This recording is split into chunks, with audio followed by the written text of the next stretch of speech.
Mga estudyante sa Region 2 nagtagisan sa talento. Tunghayan sa report.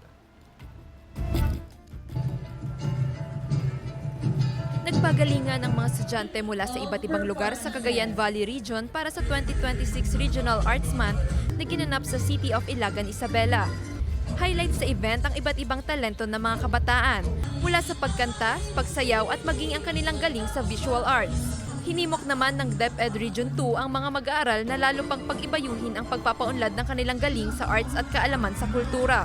Kabilang sa mga nilahukan ng mga estudyante mula sa Special Program in the Arts o SPA ay ang cultural presentations, local film screenings at visual arts exhibits.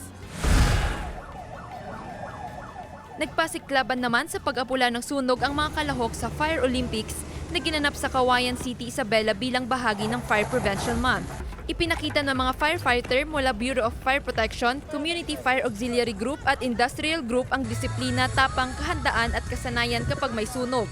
Layon ng patimpalak na pag-ibayuhin pa ang galing at kahandaan ng firefighters. Jewel Fernandez, One North Central Luzon.